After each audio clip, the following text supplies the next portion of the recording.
बिस्मिल्लाहिर्रहमानिर्रहीम। अस्सलाम वालेकुम स्टूडेंट्स। पेज नंबर 29 और आज हमारा topic contribution of ancient Chinese at a glance. Glance कहते हैं नज़र, या अगर हम ओवरऑल देखते हैं कि जो चाइनीज़ एंसेंट चाइनीज़ हैं उन्होंने क्या कंट्रीब्यूशन किया, डेवलपमेंट क्या क्या की, उन्होंने सिविलाइजेशन की बेहतरी के लिए क्या कुछ किया, अगर हम ओवरऑल देखते हैं तो ये हमारा एक समझे समरी टाइप एक क्वेश्चन बनता है। और ये एक बहुत मेन और इम्पॉर्टेंट क्वेश्चन है जिसको हमने रीड करना है। इसमें बेसिकली वो खूबियाँ, वो इन्वेंशंस, वो तरीकाकार बताए गए जिसके ज़रिए इन्होंने अपने सिविलाइजेशन को बेहतर किया है। Number 1, the Chinese were amongst the first civilisation to develop a writing script.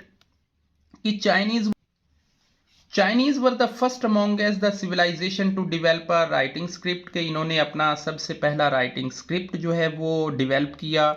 They they devised counting and mathematical skills to the abacus, इन्होंने अबाकस का इस्तेमाल किया, अबाकस का यूज़ किया। अबाकस को आप यूँ समझें कि ये एक पहली स्टेज है कैलकुलेटर कंप्यूटर की। सो इनका ये यूज़ करते थे। They were the first to produce silk and woven cloth, के इन्होंने रेशम का और जो बुनाई के ज़रिए कपड़े बनते हैं उनका इस्तेमाल किया। Chinese has the world oldest medical system, के जो दुनिया का सबसे पुराना तिब्बी निज़ाम है, मेडिकल सिस्टम है जिसे हम आकुपेंचर कहते हैं, और द चाइनीज़ हर्बल रेमेडीज़, के जो चीनी औद्वियात और जड़ी बूटियों के ज़रिए रेमेडीज़ के ज़रिए इलाज करते हैं, वो निज़ाम इन्होंने लेके आए। They introduce mining and the metal sketch bronze iron and some other weapons, के इन्होंने मेटल का यूज़ बड़े बेहतर तरीके से किया।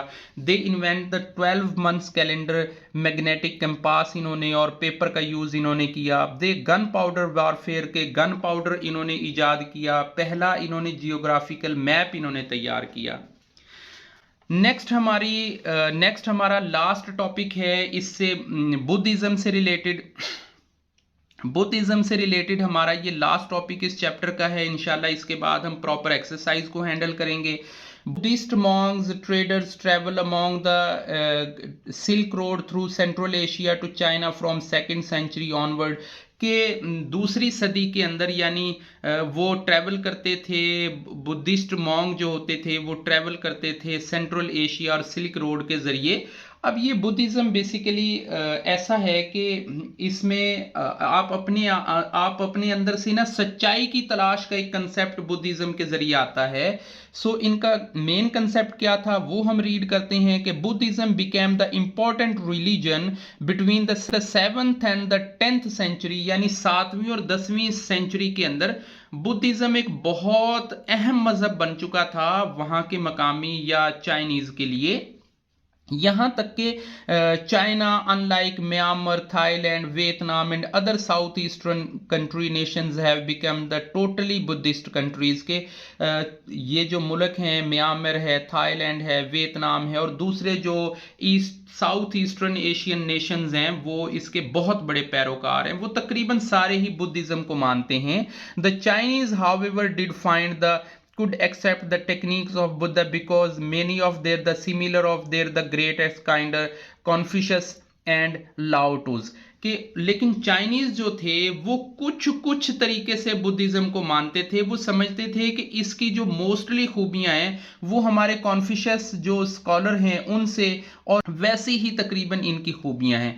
द इन चाइना के अंदर several different kind of Buddhist, के बहुत से मुख्तलिफ किस्म की जो बुद्धिस्ट हैं आइडियाज इन्वॉल्व, के बहुत सारे जो बुद्धिस्ट आइडियाज हैं वो इन्वॉल्व होते थे, उनको तसव्वुर किया जाता था, उनके ऊपर काम किया जाता था। The most important which was chain, इनमें सबसे अहम जो है वो चैन है, और या इसकी जो आगे तफसील है वो it become the better known in Japan Zen, जो जापान के अंदर जैन के नाम से माना जाता है।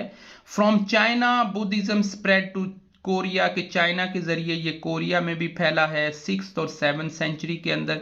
It reach the Japan where it remain the powerful religion, कि ये जापान के अंदर सबसे मजबूत तरीन मजहब माना जाता है। पॉलिटिकली भी और कल्चर में भी इसका इन्फ्लुएंस है, असर व रसूख है सोसाइटी के अंदर। अल्हम्दुलिल्लाह चैप्टर हमारा कंप्लीट हो चुका है। मैंने कोशिश की है कि काफ़ी हद तक रीडिंग को हम थियोरेटिकल करें, मज़ीद तफसील में जाने की बजाय हम सिर्फ अपने सिलेबस से रिलेटेड रहें। नेक्स्ट वीडियो के अंदर इंशाल्लाह हम अपना सिलेबस जो इसके क्वेश्चंस हैं, एक्सरसाइज है, उसे हम डील करेंगे। तब तक के लिए अल्लाह हाफिज़।